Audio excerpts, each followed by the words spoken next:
아가서 11번째 시간입니다. 오늘 말씀은 아가서 6장 1절부터 12절 말씀입니다. 8절, 9절, 2절 말씀을 합독하고 아가서 6장 1절부터 12절 말씀까지를 보겠습니다. 자, 그러면 아가서 6장 8절, 9절, 2절 말씀을 한 목소리로 합독하겠습니다. 왕비가 60명이요, 후궁이 80명이요, 시녀가 무수하되 내 비둘기 내 완전한 자는 하나뿐이로구나. 그는 그의 어머니의 외딸이요, 그 낳은 자가 귀중하게 여기는 자로구나. 여자들이 그를 보고 복된 자라 하고 왕비와 후궁들도 그를 칭찬하는구나. 아멘. 오늘 우리가 주님으로부터 이런 칭찬을 받게 되기를 예수님의 이름으로 축원드립니다. 자, 우리 아가서 후반부를 보고 있다라고 말씀드렸습니다. 아가서 후반부는 5장 2절부터 8장 14절이라고 말씀드렸습니다. 그리고 그것은 두 부분으로 나눌 수 있다 그러는데 아가서 5장 2절부터 8장 4절까지가 첫 번째 부분이고 8장 5절부터 8장 14절까지가 두 번째 부분이라고 말씀드렸습니다. 두 번째 부분은 좀 이따 놔두고요. 5장 2절부터 8장 4절은 결혼 이후 솔로몬과 술람미 여인 두 사람의 사랑의 갈등이 있겠죠. 그리고 그것을 극복하는 과정이 나오는 겁니다. 우리도 신앙생활을 하다 보면 갈등이 있습니다. 그리고 그 갈등을 우리는 또 믿음으로 뛰어넘으면 오히려 그것이 더 축복이 되어지는 것으로 보시면 되겠죠. 그래서 그중에 오늘 보게 될 아가서 6장 1절부터 12절은 호도가 많은 동산에서 두 사람이 재회를 했는데요. 이 두 사람 솔로몬과 술람미 여인이 같이 이렇게 함께 불렀던 이런 노래들이 이렇게 기록되어 있습니다. 물론 이렇게 듀엣처럼 불렀는데요. 참 노래가 확신이 있는 그런 노래라고 보시면 됩니다. 자, 우리 좀 나눠서 보면서 보겠습니다. 자, 1절입니다. 이거는 지금 예루살렘 여인들이 술람미 여인의 남편을 함께 찾기로 하고 그가 어디로 가는지 묻고 있는 그런 내용입니다. 여자들 가운데서 어여쁜 자야, 네 사랑하는 자가 어디로 갔는가? 내 사랑하는 자가 어디로 돌아갔는가? 우리가 너와 함께 찾으리라. 그래요. 자, 지금 9절에 우리가 5장 9절에 이제 술람미 여인을 향해서 뭐라 부르냐면 여인들이, 예루살렘 여인들이 너의 사랑하는 자가 남의 사랑하는 자보다 나은 것이 무엇이기에 이같이 우리에게 찾아달라고 부탁하냐라고 물었을 때 쭉 이야기를 하게 돼요. 그 이야기를 들었던 예루살렘 여자들이 감동을 받아요. 그럼 쉽게 말하면 우리가 그런 거죠. 누가 우리에게 너 왜 예수 믿는데? 예수님이 너한테 뭐길래 네가 그렇게 헌신을 하고 네 생명을 거는데? 라고 묻는다면 그때 우리가 뭐 해야 된단 말이죠? 그때 우리가 받은 은혜를 간증하는 거예요. 뭐 갑자기 물질 생기고 이런 얘기가 아니라 그분으로 인해서 내 인생이 변화되어진 거, 내 인생이 꼬였던 부분에 대한 답을 얻었던 거, 그런 부분들이 어찌 보면 우리가 나눠질 때 다른 사람에게도 그런 영향력이 갈 수 있다는 거예요. 아, 나도 너처럼 믿고 싶구나, 나도 너처럼 찾고 싶구나가 되어질 수 있다는 거죠. 여러분, 그런 여러분에게 주님으로부터 행복하고 주님으로부터 감사한 비밀이 있게 되기를 이름 축원드립니다. 자, 2절 3절입니다. 남편의 행선지에 대한 술람미 여인의 노래인 겁니다. 내 남편은 여기 있을 거다라고 확신하는 부분이 있는 거죠. 자, 읽어보겠습니다. 내 사랑하는 자가 자기 동산으로 내려가 향기로운 꽃밭에 이르러서 동산 가운데에서 양떼를 먹이며 백합화를 꺾는구나. 나는 내 사랑하는 자에게 속하였고 내 사랑하는 자는 내게 속하였으며 그가 백합화 가운데서 그 양떼를 먹이는도다. 뭐 자기 동산이 뭔지 모르지만 어쨌든 내 사랑하는 자는 좀 내 품으로 올 거고 향기로운 꽃밭에 이르러 동산 가운데에 양떼를 먹이며 백합화를 꺾어서 나한테 주기도 하고 나와 함께 교류할 사람이라는 거죠. 그래서 나는 내 사랑하는 자에게 속하였고 내 사랑하는 자는 내게 속하였다는 거예요. 지금 많은 왕비가 있는데도 내 사랑은 변하지 않았다는 거예요. 그가 백합화 가운데서 그 양떼를 먹였다는 거죠. 여러분, 우리가 주님에 대한 신뢰가 있어야 될 줄로 믿습니다. 내 주님은 이런 분이시다. 제가 지난주에 불렀던 찬양 중에 예수님은 누구신가 이건데요. 그거를 조금 어떤 그 찬양을 지었던 분에 대해서 조금 이야기를 꾸밀 때 어려움을 당하고 힘듦을 당했을 때 왜 당신은 그렇게 당신을 힘들게 하는 그 사람을 믿느냐 했을 때 예수님은 나에게 이런 분이시다. 한 번도 나를 실망시키시지 않은 이런 분이시다라고 쭉 고백했다고 하지 않습니까? 그게 뭐 소설인지 진짜인지는 잘 모르겠지만 중요한 것은 우리에게서도 마찬가지예요.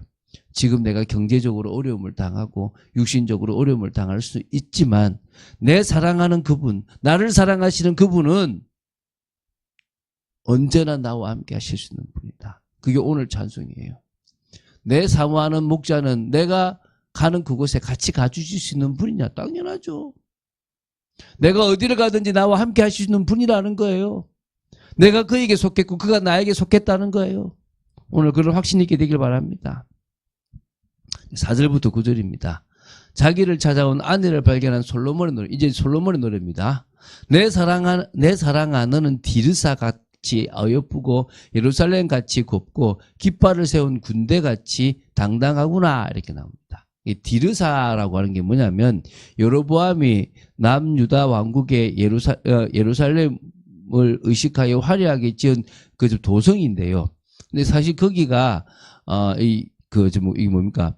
이 수도로 정하기에 참 멋있는 감람나무가 우거진 참으로 아름다운 곳이에요. 아직까지 이 솔로몬 때니까 북이스라엘이 세워지지도 않았고 히스기야가 세워지지 하지도 않았던, 다시 말하면 그러니까 여로보암이 하게 됐던 그곳이 아직 없습니다. 그러나 그렇게 할 만큼 그곳이 뭐요? 아주 감람나무로 우거진 아주 좋은 숲이라는 거예요. 그것을 이제 비유로 설명한 겁니다.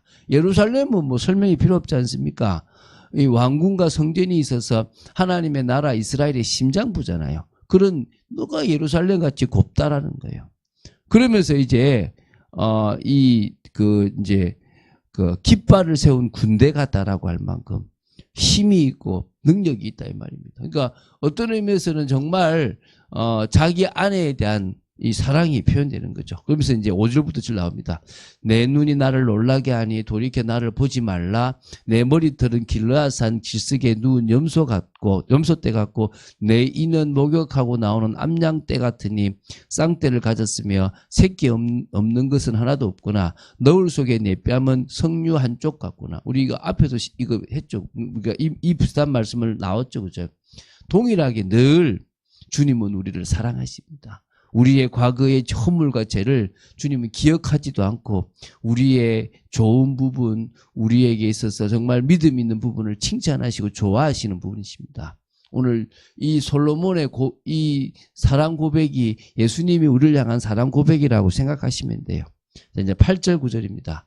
왕비가 60명이요 후궁이 80명이요 시녀가 무수하되 내 비둘기 내 완전한 자는 하나뿐이로구나. 나에게 많은 여자가 있지만 내가 진짜 마음에 들고 사랑하는 사람 너밖에 없다. 그는 그의 어머니의 외딸이요 그 낳은 자가 귀중하게 여기는 자로구나. 여자들이 그를 보고 복된 자라 하고 왕비와 후궁들도 그를 칭찬하는구나. 많은 뛰어난 세상에 엘리트도 있고 많이 있지만 내가 사랑하는 사람은 바로 성도인 너밖에 없다. 우리를 사랑하십니다. 믿습니까?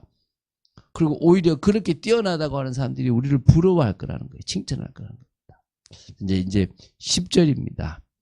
호도 동산 주변 사람들의 노래라고 보시면 되고요. 술람의 여인의 탁월한 위엄을 좀 찬미하는 부분입니다. 아침빛같이 뚜렷하고 달같이 아름답고 해같이 맑고 깃발을 세운 군대같이 당당한 여자가 누구인가?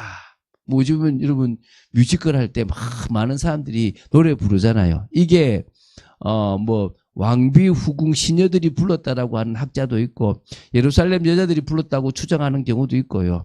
아니면은 이 11절에 호도 동산에 있는 주변 사람들이 했다라고 할 수도 있고요. 뭐 모든 사람들이 다 했다고 할 수도 있고요. 어쨌든 간에 그 술람의 여인은 당당한 여자다. 너밖에 없다라고 얘기하는 거예요. 자, 11절 12절입니다. 솔로몬에게 이르게 된 동기에 대해서 술람 여인이 지금 노래합니다. 골짜기에 푸른 초목을 보려고 포도나무가 순이 났는가, 석류나무가 꽃이 피었는가 알려고 내가 호도동산으로 내려갔을 때에 부지 중에 내 마음이 나를 내 귀한 백성의 수레 가운데 이르게 하였구나. 자, 이 무슨 말입니까? 술람미 여인은 포도나무와 석류나무 또 꽃이 피었는지를 보기 위해서 우연히 호도동산에 내려갔다가 솔로몬 왕을 따르는 수레들이 있음을 발견하게 되었다라고 고백해요. 그러니까 어떤 의미에서는 나는 뭐 이런저런 이유로 가게 됐다라고 보지만, 그러나 사실은 나는 운명적으로 그 사람을 만나게 돼 있었다라는 그런 고백처럼 보이죠. 자, 솔로몬과 술람미 여인이 이 호도가 많은 동산에서 이렇게 재회하고 사랑을 확인하고 있음을 볼 수 있습니다. 술람미 여인이 호도 동산에서 솔로몬을 찾았을 때 그가 양떼를 치고 있던 모습은 자기 백성에 대한 그리스도의 지속적인 통치 행위를 보여주기도 하고요. 호도 동산은 교회를 상징하기도 하고요. 또 술람미 여인은 발견한 것은 솔로몬의 이 노래는 자기의 잘못을 뉘우치고 돌아오는 성도들에 대한 그리스도의 변함없는 애정을 표현하기도 하고요. 호도동산 주변 사람들의 노래는 그리스도의 신부로서의 성도의 영광을 나타내기도 하고요. 또 솔로몬에게 이르게 된 동기를 밝히는 술람미 여인의 노래는 그리스도와 사랑의 증거들을 확인하고 그리스도에 대하여 애틋한 사랑의 마음을 가지게 될 때에 다시 잃어버린 사랑을 찾게 된다는 것을 보여주기도 한다는 거예요. 여러 의미들이 내포되어 있는 거예요. 한마디로 우리는 뭐 해야 됩니까? 우리 신앙생활을 한번 봅시다. 내가 예수님을 믿을 때 난 절대 배신하지 않겠다라고 했는데 어느 순간에는 떨어져 있기도 하고 어느 순간에는 갈등하기도 하고 어느 순간에는 또 세상적인 것에 넘어지기도 하고 또 욕심과 동기가 생기기도 합니다. 그러나 여전히 변함없이 우리를 사랑하시는 주님 때문에 우리는 다시 돌아서게 되고 믿음을 지키게 되고 끝까지 주님 앞에 서게 되는 거 아니겠습니까? 믿습니까? 그게 우리가 하는 신앙생활입니다. 이 지금 정말 그냥 노래만 딸랑 있는 안에 서사 내용이 없지만은 그 가운데서 우리는 유추할 수 있는 부분들이 있다고 봐요. 어떤 식으로 이 여인과 이 솔로몬 왕이 다시 사랑을 하게 됐는지, 우리가 어떤 식으로 다시 주님을 바라보게 되고 믿게 됐는지, 그리고 그 믿음이 변하지 않았는지 우리는 알 수 있다는 거예요.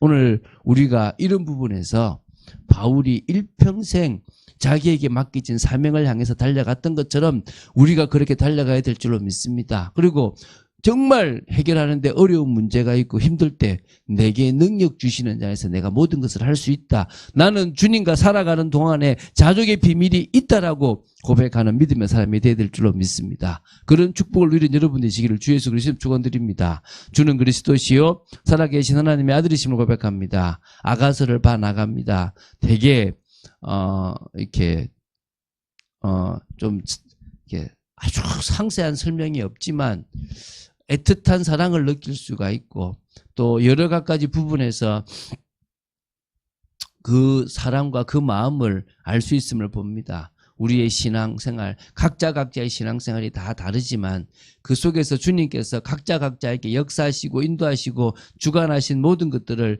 제대로 우리는 알고 있고 믿고 있고 또 우리는 고백할 수 있음을 고백합니다. 아버지 하나님, 저희들이 믿음으로 서 있기를 원하며 말씀 따라가는 축복 속에 있기를 원합니다. 역사하여 주시옵소서. 주 예수 그리스도 이름으로 기도드립니다. 아멘.